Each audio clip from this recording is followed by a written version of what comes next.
Hello tears! எல்லாரும் எப்படி இருக்கீங்க? Welcome back to my channel. நான் திரும்பி வந்துட்டேன். எல்லாரும் எப்படி இருக்கீங்க? ஹோப் நல்லா இருப்பீங்கன்னு நெனைக்கிறேன். இன்னைக்கு வந்து ஒரு லேசியான டேன்னு தான் சொல்லணும். எப்படா இந்த வீட்டெல்லாம் கிளீன் பண்றது? வீட்ட பார்த்தாவே எங்கிட்டாவது வேற லோகத்துக்கு ஓடி போயிரலாமா? அப்படிங்கிற மாரி இருந்துச்சு வீடு.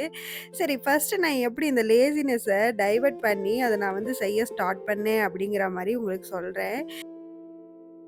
ஃபர்ஸ்ட்டு வந்து ஒரு 4 விதமான ஒரு ரூல் இருக்கு. அது என்னென்ன அப்படின்னு ஃபர்ஸ்ட்டுன்னு சொல்றேன். 5 மினிட்ஸ் ரூலு, அப்புறம் நமக்கு பிடிச்சமான சாங்கு, அப்புறம் மைக்ரோ கிளீனிங், அடுத்து வந்து ரிவார்டு. நமக்கு நம்மளே ரிவார்டு குடுத்துக்கிறது. ஃபர்ஸ்ட் ஒன் வந்து அந்த 5 மினிட்ஸ் ரூல் சொன்னேன்ல, அது வந்து ஐயோ! இவ்ளோ நேரம் ஆகுமே! இந்த பாத்திரம் வெளக்குறதுக்கு இவ்ளோ நேரம் ஆகும். இது எப்பட்றா செய்யறது? அப்படின்றாம, இந்த பாத்திரம் வெளக்க 10 நிமிஷம் ஆகும். இந்த வேலைய கூட நம்ம செய்ய மாட்டோமா? அப்படின்னு சொல்லி ஸ்டார்ட் பண்ணோம்னா, நம்ம செய்யற வேலையே ஈஸி. நமக்கும் அந்த லேசினஸ் ஓடியே போயிருவான் நம்மள விட்டு. அப்படிதான் நான் வந்து இந்த வேலைகள்லாம் ஸ்டார்ட் பண்ணுவேன். எப்போதுமே இந்த கிளீனிங் ரொட்டீன்லாம் வந்துச்சுன்னா, ஒரு 5 மணி நேரம் கிட்டக்க இந்த கிளீனிங் ஒர்க்கே போயிடும். செகண்ட் ஒண்ணு வந்து நமக்கு பிடிச்சமான சாங்கு. ஃபேவரட்டான சாங்க நமக்கு வந்து வச்சு விட்டுட்டு, நம்ம பாட்டுக்கு வேலை செய்ய வேண்டியதான். அப்ப வந்து நமக்கு வந்து ஒரு லேசினஸ்ஸே தெரியவே தெரியாது. எங்கடா போச்சு அந்த லேசினஸ் அப்படிங்கிற மாரி ஒரு எனர்ஜெட்டிக்கான ஒரு ஃபீல் வரும். நான் வந்து அப்படிதான் பண்ணுவேன். எனக்கு பிடிச்சமான பாட்டு எப்போதுமே மெலோடிஸ், அப்புறம் வந்து இளையராஜா சாங்ஸ்லாம் ரொம்ப பிடிக்குமா, அதெல்லாம் வச்சு விட்டுட்டு தான் நெக்ஸ்ட் வேலையவே நான் ஸ்டார்ட் பண்ணுவேன். தேர்டு ஒன் வந்து மைக்ரோ கிளீனிங். ஒரே ஒரு டைம்ல ஒரு பிளேஸ மட்டும் கிளீன் பண்றது. ஃபர்ஸ்ட்டு நான் வந்து முன்னாடி ஹால கிளீன் பண்ணேனா, அதுக்கப்புறம் கிராசரிஸ்லாம் எடுத்து வச்சேனா, அப்படி ஒவ்வொன்னா ஒரே டைம்ல பண்ணாம, எல்லாத்தையும் வந்து தனித்தனியா பிரிச்சு அதுக்கு உண்டான டைம ஃபிக்ஸ் பண்ணி நம்ம செஞ்சோம் அப்படின்னா, வந்து கரெக்ட்டா நமக்கு வந்து அந்த சோம்பேறினஸே இருக்காது. எங்கேருந்து தான் வருமோ தெரியல அது மட்டும். நான் வந்து இந்த செல்ஃப் லைனர் வாங்கி ஒரு 1 மாசம் கிட்டக்க ஆயிடுச்சு. வாங்கி போட்டு அது எப்பட்றா ஒட்டுறது? ரொம்ப நேரம் ஆகுமே அப்படின்னு சொல்லிட்டு இந்த ரேக்க வந்து ஸ்கிப் பண்ணிட்டே போயிட்டே இருந்தேன். சரி இன்னைக்கு ஒரு வழியா நம்ம இத பண்ணிருவோம்ன்னு சொல்லிட்டு சாங்கெல்லாம் வச்சு விட்டு ஹவுஸ்லாம் கிளீன் பண்ணி விட்டு, நல்லா வீட்லாம் கிளீன் பண்ணி விட்டு, அதுக்கப்புறம் தான் இதவே ஸ்டார்ட் பண்ணேன். கிட்டத்தட்ட எனக்கு அதெல்லாம் முடிச்சுட்டு இது வர்றதுக்கு 1 1/2 மணி நேரம் கிட்டக்க ஆயிடுச்சு. இது ஒட்டுறதுக்கு 1 மணி நேரம் ஆயிடுச்சு. ஏன்னா வந்து அவ்ளோ வந்து எனக்கு பாட்டு ஓடுறதுனால அவ்ளோ டைம் போனதே தெரியல. எனக்கு வந்து ரொம்ப ஹேப்பியா இருந்துச்சு. ஒட்டி முடிச்சதுக்கப்புறம் நம்மளோட செல்ஃபாடா இது அப்படிங்கிற மாரி அவ்ளோ சூப்பரா இருந்துச்சு. 4த் ஒன் வந்து ரொம்ப ரொம்ப சர்ப்ரைசிங்கான ஒரு விஷயம். அது உங்களுக்கு நீங்களே குடுத்துக்கிற ஒரு விஷயம் தான். அது வந்து லாஸ்ட்டா வீடியோ எண்ட்ல சொல்றேன். அதுக்கு முன்னாடி நான் மீஷோல இருந்து ஆர்டர் போட்டேன். அமேசான்லேருந்து ஆர்டர் போட்டேன். 2 பொருள் ஒண்ணு வந்துருந்துச்சு. நான் வந்து நான் யூஸ் பண்ணிட்டு இருந்த ட்ரைபேட் ஹோல்டர் வந்து ரொம்ப வந்து உடைஞ்சிருச்சு. உடைஞ்சு போனத ஒட்டுறேன்னு சொல்லிட்டு ஃபெவிக்விக் வச்சு ஒட்டுனேன். அது வந்து ஃபுல்லா ஒட்டிக்கிச்சு. யூஸே ஆகாம போயிடுச்சு. சரி பரவால்ல இன்னொன்னு ஆர்டர் போட்டு வாங்கிட்டேன். இது வந்து ரொம்ப ஸ்ட்ராங்கா இருந்துச்சு. இழுத்து யூஸ் பண்ணதுக்கே எனக்கு ரொம்ப சங்கட்டமா இருந்துச்சு. சரி யூஸ் பண்ண பழகிடும் அப்படின்னு சொல்லிட்டு அத ட்ரைபேட்ல ஃபிக்ஸ் பண்ணிட்டு இருந்தேன். எனக்கு வந்து மோஸ்ட்லி யூஸ் ஆகுற விஷயம் வந்து இந்த ட்ரைபேட் தான். நான் இது வாங்கி ஒரு 2, 3 வருஷம் இருக்கும்னு நெனைக்கிறேன். பட் வந்து இப்பதான் ஓரளவுக்கு நான் யூஸ் பண்ணிட்டே இருக்கேன். டைம் இருக்காது பாப்பா பார்த்துக்கிட்டு இருக்கறனால. சரி இப்பனாவது ஒழுங்கா வீடியோ போடுவோம்னு சொல்லிட்டு அதெல்லாம் வந்து இப்பதான் ஒழுங்கா ஃபாலோ பண்ணிட்டு இருக்கேன். அப்புறம் வந்து இன்னொன்னு இந்த டிராவலிங் டைம்ல நம்ம வந்து நெறைய மேக்கப் கிட்டு, ஃபேஸ் வாஷ், பாடி வாஷ் அதெல்லாம் யூஸ் பண்ணிட்டு இருப்போம் இல்லையா? அதெல்லாம் எடுத்து ஒரு கண்றாவியா ஒரு இதுலயே அப்படியே துணியோட ஒண்ணா போட்டு போயிட்டு கிடந்தேன். அது வைக்கிறதுக்காகவே ஒரு பேக் ஒண்ணு வாங்கியிருந்தேன். அழகா இருக்கு. இதோட பிரைஸ் வந்து 150ன்னு நெனைக்கிறேன். இதோட லிங்க் வந்து டிஸ்கிரிப்ஷன்ல குடுக்குறேன். வேணா கமெண்ட் பண்ணுங்க. நான் உங்களுக்கு டைரக்ட்டா வந்து கமெண்ட் பண்ணிர்றேன். இது வந்து ரொம்ப ரொம்ப எனக்கு யூஸ்ஃபுல்லா இருந்துச்சு. 2மே எனக்கு ரொம்ப ரொம்ப புடிச்ச ப்ராடக்ட்டா இருந்துச்சு. ரொம்பவுமே வந்து அழகாவும் இருந்துச்சு, கியூட்டாவும் இருந்துச்சு. அப் அப்புறம் இந்த கிராசரிஸ்லாம் அந்தந்த டப்பால போட்டு எடுத்து வைக்கிறது தான். நம்ம எவ்வளோ அழகா வந்து டப்பா யூஸ் பண்றோமோ, அதுக்கு தகுந்த மாரி அத கிளீன் பண்ணி, அத வந்து மெயின்டெயின் பண்றது ரொம்ப ரொம்ப பெரிய கஷ்டமாவே இருக்கு. ஏன்னா வந்து இத வாங்கும்போது 400 சில்றன்னு நெனைக்கிறேன். மொத்தம் வந்து 12 பாக்ஸு. ஆனா வந்து இப்போ ஒண்ணு கூட வந்து ஏர் டைட்டே கிடையாது. ஏர் டைட்டுன்னு சொல்லி தான் வாங்குனேன்.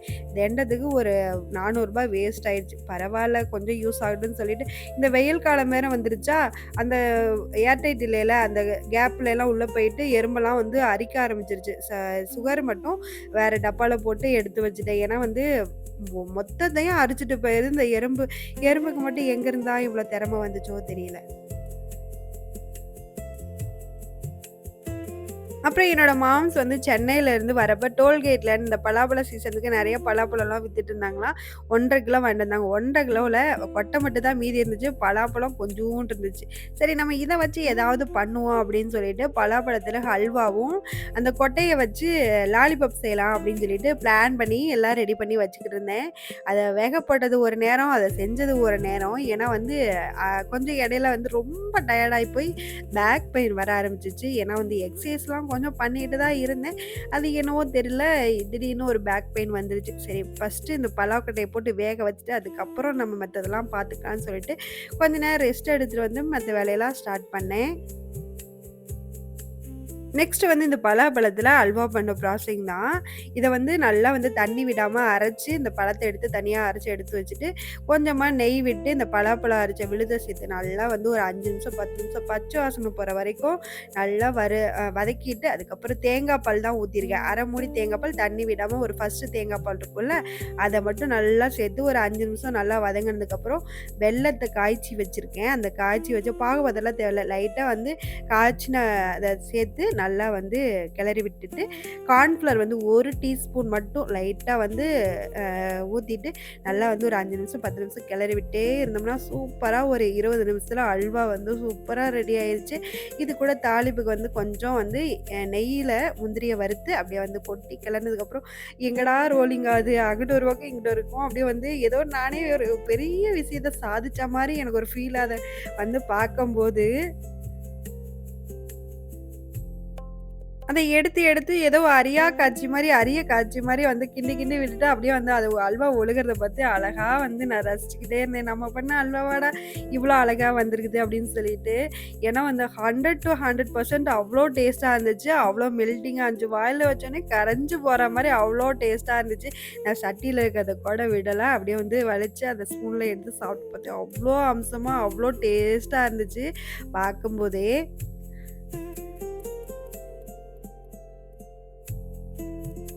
அப்புறம் நானு, பாப்பாவுக்கெல்லாம் ஊட்டி விட்டுட்டு, அப்படியே மதியம் பசிக்க ஆரம்பிச்சுருச்சு. ஃபர்ஸ்ட்டு ஒரு ஆம்லேட்ட போட்டுட்டு, அப்படியே வந்து ரசம் இருந்துச்சு. அத வச்சு ஏதாவது ஒண்ணு பண்ணி சாப்ட்டுருவோம் அப்படின்னு சொல்லிட்டு, ஃபர்ஸ்ட்டு ஆம்லேட்ட போட்டு லஞ்ச வந்து முடிச்சாச்சு. நான் சொன்னேன் இல்லையா, அந்த பலாக்கொட்டைய வேக வச்சுட்டு ஒரு 5 மணிக்கு மேல தான் வந்து அத வேக ஸ்டார்ட் பண்ணேன். மதியம் இருந்து 2 மணிக்கு வந்து வேக வச்சது. இப்ப 5 மணி ஆயிருச்சு. 5 மணிக்கு மேல தான் இந்த பலாக்கொட்டைய வெந்துருச்சா, வேகலையான்னு எடுத்து அந்த தோல உரிக்கும்போது எனக்கு ஒரு சின்ன ஆக்சிடென்ட் ஆயிருச்சு. அந்த நெகத்துக்குள்ள போயிட்டு அந்த தோலு குத்திருச்சு. சரி எவ்வளோ நேரம் தான் இந்த கொட்டையெல்லாம் உளிக்குதுன்னு சொல்லிட்டு, முன்னாடி வந்து ஒரு கட்டில போட்டு உட்காந்து நல்லா வந்து பொறுமையா உரிச்சு எடுத்தாச்சு. உரிச்சு எடுத்ததுக்கு அப்புறம் என் பொண்ணுகிட்ட ஒரே ஒரு விஷயம் சொன்னேன். "பாப்பு லாலிபப் செய்யலாமா?" அப்படின்னு தான் சொன்னேன். அவளுக்கு உண்டான அந்த ஐஸ் குச்சி இருக்கும்ல, அது இல்லைன்னா ஏதாவது ஸ்பூனு அது மாரி எடுத்துட்டு வாடி அப்படின்னு சொன்னேன். தேடி புடிச்சு எங்கன்னா எடுத்துட்டு வந்தாலோ தெரியல. அந்த கேக்குலாம் சாப்பிடுவோம்ல, அந்த ஸ்பூனு மர ஸ்பூனு அதெல்லாம் எடுத்துட்டு வந்துட்டா.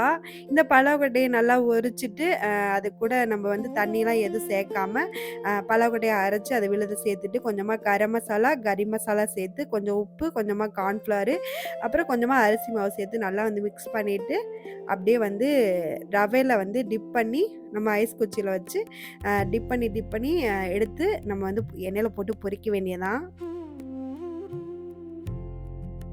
அவ லாலிபப்புன்னு சொன்னோனே வந்து ஃப்ரிட்ஜுக்குள்ள கொண்டு போய் வைக்க ஆரம்பிச்சுட்டா. "எங்கடி இங்கேருந்து தட்டக்கண்ணான்னு?" கேட்டா, "அம்மா ஃப்ரிட்ஜுக்குள்ள வச்சிருக்கேன்ம்மா" அப்படின்னு சொன்னா. "ஃப்ரிட்ஜுக்குள்ள தானே வச்சு லாலிபப்பு சாப்பிடணும்" அப்படின்னு சொல்லிக்கிட்டு இருந்தா. "அடியே இது எண்ணெயில போட்டு பொரிக்கிறதுடி, எடுத்துட்டு வாடி" அப்படின்னு சொல்லிட்டு, அப்புறம் எடுத்துட்டு வந்து அதுக்கப்புறம் எண்ணெயில போட்டு பொரிச்சுட்டு கிடந்தேன். பொரிச்சதுக்கப்புறம் அந்த பொன்னிறமா வந்த கலர பார்த்தோனே எவ்வளோ அழகா இருக்கு. நம்மளா அத செஞ்சோம். அவ்வளோ டேஸ்ட்டுமே அல்டிமேட்டா இருந்துச்சு. அல்வாவும் செம்ம சூப்பரா அல்டிமேட்டா இருந்துச்சு. இதுவும் நான் எக்ஸ்பெக்ட் பண்ணாத லெவல்ல வந்து அழகா வந்து அ அவ்ளோ சூப்பரா இருந்துச்சு டேஸ்ட்டுமே. பாப்பா வந்து ரொம்ப ரொம்ப விரும்பி விரும்பி சாப்பிட்டா. ஏன்னா அப்புறம் ஒரு சர்ப்ரைசிங்கான ஒரு விஷயம்னு சொன்னேன்ல, அது வந்து நமக்கு நாமளே ஒரு ரிவார்டு குடுத்துக்கிறது தான். நமக்கு பிடிக்காத ஒரு வேலைய செஞ்சுட்டு, நமக்கு பிடிச்ச மாரி ஒரு ரிவார்டு காஃபி குடிக்கிறதோ, இல்ல நமக்கு பிடிக்காத என்னைக்காவது ஒரு நாள் தானே சாப்பிடுறோம் அப்படின்னு சொல்லிட்டு, நமக்கு பிடிச்சமான ஒரு செயல செய்றது தான் அந்த சர்ப்ரைசிங்கான விஷயம். சரி ஓகே நாளைக்கு பார்க்கலாம். பாய்.